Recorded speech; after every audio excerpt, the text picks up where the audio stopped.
बोलो श्री सतगुरु महाराज की जय। मैं रोता जाता था जिस दम, बोला वह हमसे आकर, क्यों रोता जाता है भैया, उठा लिया गोदी आकर। रोवे मत चल पिता तुम्हारे, यही मक्की पर है मेरी, और चल हम तुझे मिलावें उनसे, और चला मुझे लेकर गोदी, चला मुझे लेकर गोदी।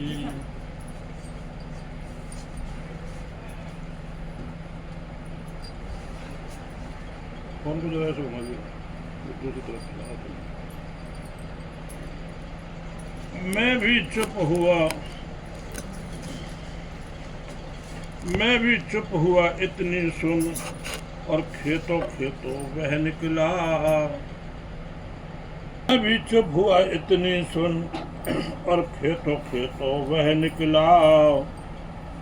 जब जंगल की ओर चलावे, मैं भी डरता डरता बोला। जब वो खेतों की तरफ लेकर के मुझको चल दिया, तो मैं भी डरता डरता उस आदमी से बोला, अपना रास्ता नहीं इधर को, उस रास्ते से जाएंगे हम। ये रास्ता हमारा नहीं है, हम तो दूसरे रास्ते से जाएंगे। और लगा हमें धमकाने वह तो, खबरदार जो मारा दम।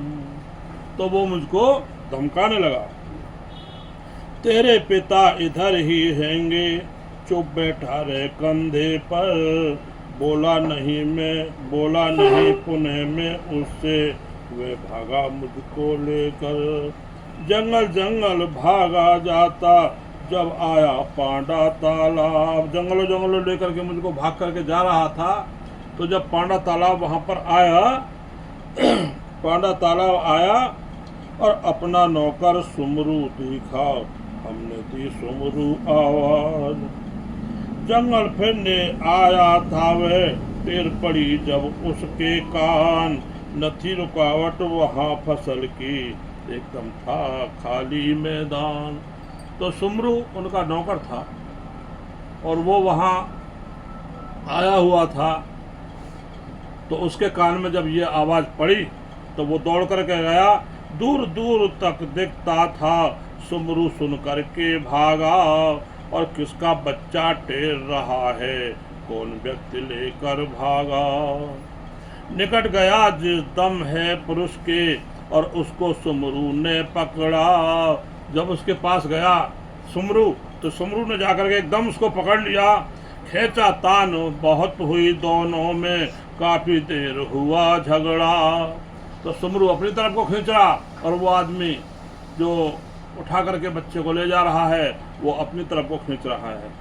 वह अपना बतलाता हमको, और सुमरू अपना बतलाता। आधा में उसकी जफ्फी में, आधा वो खींचे जाता।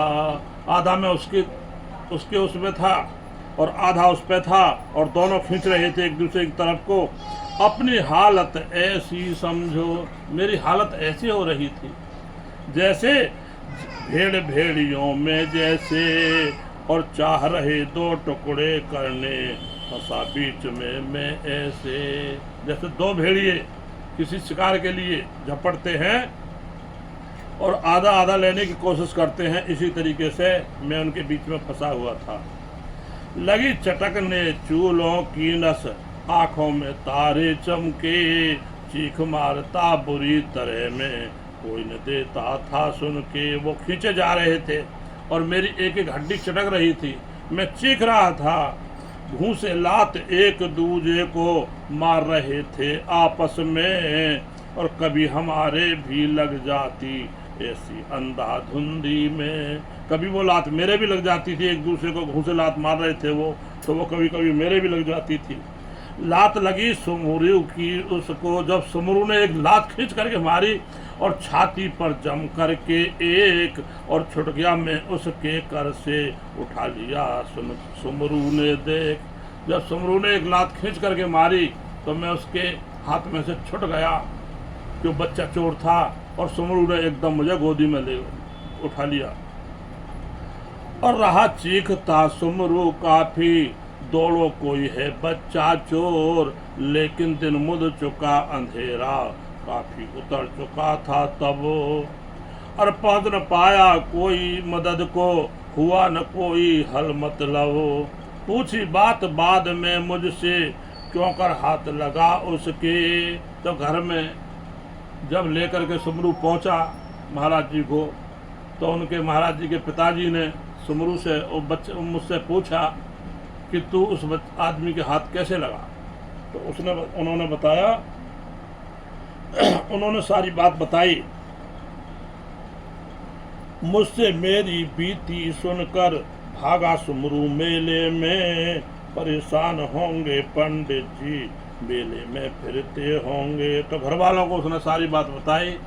तो सुमरू ने जब ये बात सुनी तो एकदम मेले में वो भागा सुमरू कि पंडित जी वहीं छोड़ करके एक औरत को सौंप करके चले आए थे, और ये कह दिया था कि मैं अभी आ रहा हूँ, कहीं जाना नहीं। लेकिन महाराज जी को भ्रम हो गया कि कहीं वो मुझे गांव तो नहीं चले गए, और वो औरत पे से छुट करके चल दिए। तो सुमरू अब वही मेले में जा रहा है, वहाँ पर ढूंढ रहे होंगे पिताजी।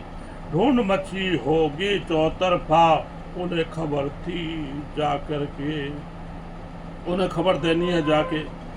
हमें चिरंजीव पंडित के घर जैतपुर छोड़ छाड़ सुमरू, हमें चिरंजीव पंडित जी के घर पर जैतपुर में छोड़ छाड़ करके और सूचनार्थ भागा मेले को, ताकि उन्हें खबर दे दूं। इधर खोज थी अपनी काफी, चप्पा चप्पा मेले का, खोज रहे थे लोग और भी, जिस टाइम उनको पता चला।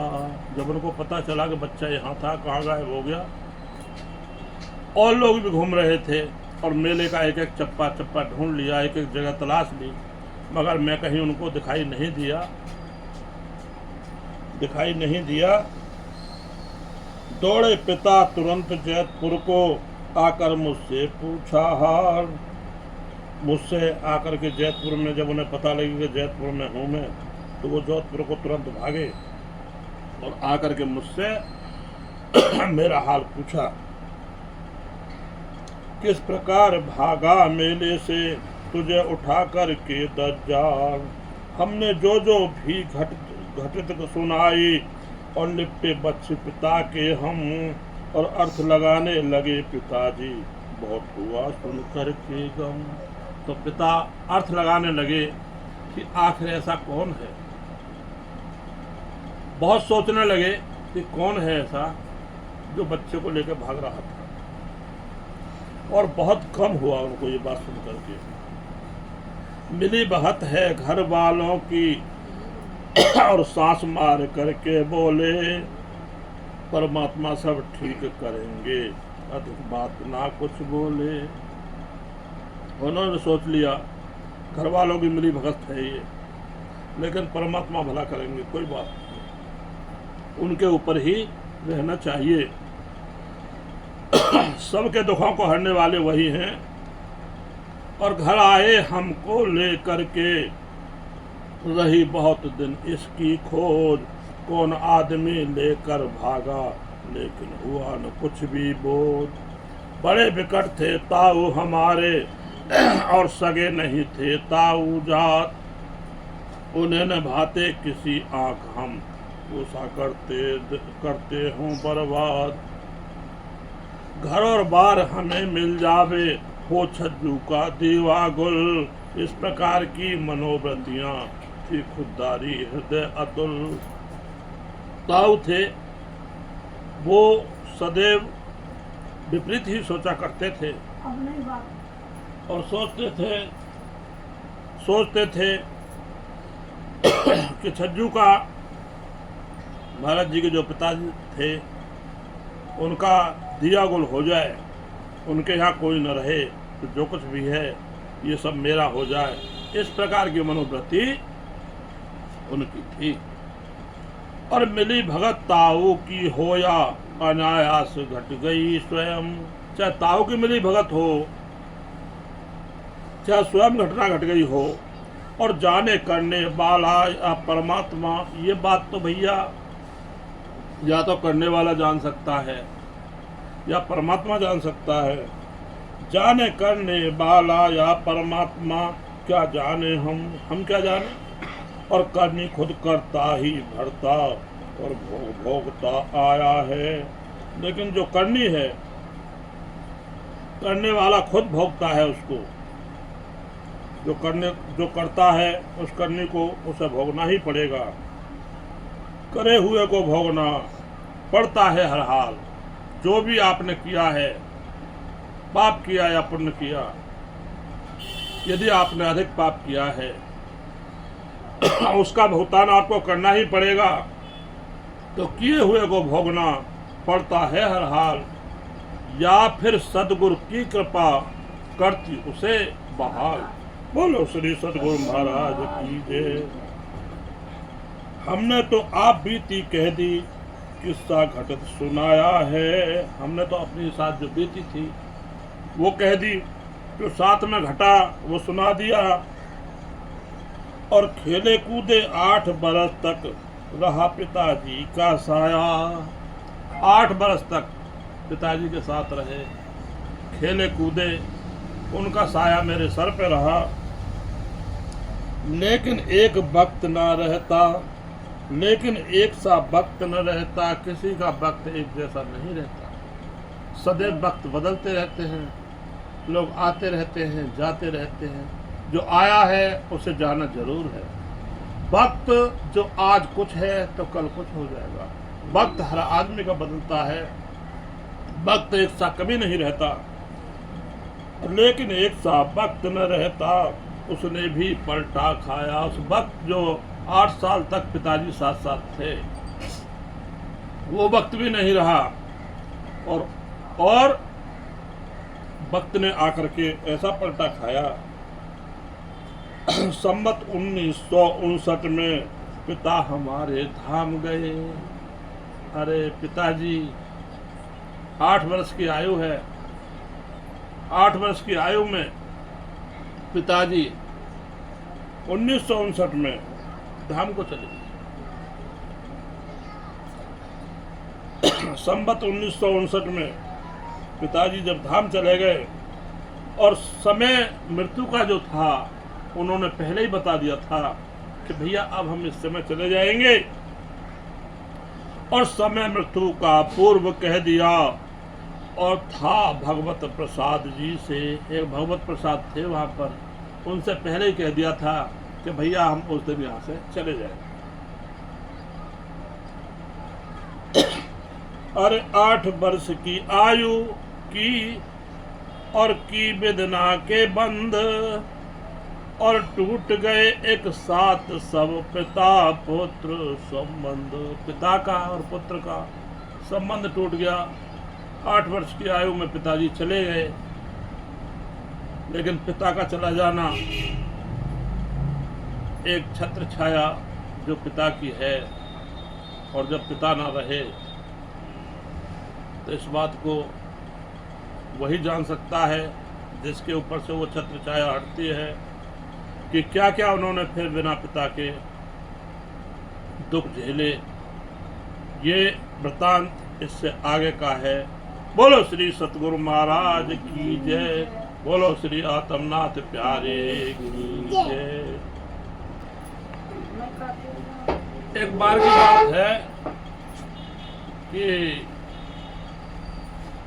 परम धाम में सारी सखियां बैठी हुई हैं, राज्य सिंहासन पर आसीन हैं, राज रानी उनके साथ हैं। तो सब सखियों ने एक दूसरे से कहा कि हम भी राज्य के साथ गद्दी पे बैठेंगे। गद्दी पे बैठने की होड़ मच गई उन सब में, और सब ने कहा कि हम भी महाराज जी के साथ गद्दी पे बैठेंगे, हम भी राज्य के साथ गद्दी पे बैठेंगे। तो उन्होंने कहा कि ठीक है, कल को राज्य को जो छू देगा वही गद्दी पे बैठेगा राज्य के साथ। खैर इतनी अगले दिन इतनी भागदौड़ हुई और राज्य सबसे छुपते रहे, दौड़ते रहे। सब सखियां पीछे भागी, रतन भी भागी। सारी सखियों के साथ जब रतन भी भागी, रतन ने पीछा नहीं छोड़ा। यमुना की रेती में राज्य आगे आगे और रतन पीछे पीछे। तो सब सखियों ने कहा, इतना तंग न कर पिया जी को, इतना राज्य को तंग न कर, रहने दे। लेकिन रतन नहीं मानी और रतन ने जाकर के पकड़ लिया राज्य को और ये कहा कि अब हम बैठेंगे साथ में। खैर राज्य ने कहा कि ठीक है, हम आपको कल बैठाएंगे। और कल बैठाने के लिए जब कह दिया तो कल हुई नहीं। तो राज्य ने पहले सारियों को, क्योंकि अक्षर ब्रह्म दर्शन करना चाहता था, तो उनको सबको नीचे भेजना था, क्योंकि वो दुख देखना चाहती थी। तो राज्य ने कहा कि ठीक है, कल बिठाएंगे आपको हम। और उधर इधर भी भेजना था, उन्हें दुख देखने की लालसा थी। तो ये है पहले नहीं, हक ने दिल में पहले राज्य ने उनको सबको अपने दिल में ले लिया और ता पीछे उनकी वासनाओं को ता पीछे नूर, उसके बाद अक्षर ब्रह्म में उतारा और अक्षर ब्रह्म से वो फिर इस नासूत पे आ गए। अब यहां पर परमात्मा तो कभी नहीं आया। यहां जो भी आए वो अंश अवतार आए, अंश कलाएं आई, लेकिन परमात्मा कभी नहीं आया। परमात्मा जिससे सारी कायनात रोशन है, जो जर्रे जर्रे में व्याप्त है, जिसके चलाए सब कुछ चल रहा है, वो इतना सस्ता नहीं है कि इस नासूत में आए। लेकिन चूंकि रतनबाई आ चुकी थी यहाँ पर, तो रतनबाई के साथ बैठना था अगले दिन। तो रतनबाई पर आवेश आया परमात्मा का। इसीलिए जो जिज्ञासु खोजी जितने भी हैं, उन्होंने खोज करके यही बताया कि रतनबाई पर राज्य का आवेश है, इसीलिए उनको राज्य कहा, इसीलिए उनको श्री साहिब जी कहा। बोलो श्री सदगुरु महाराज की जय, बोलो श्री आत्मनाथ प्यारे की जय।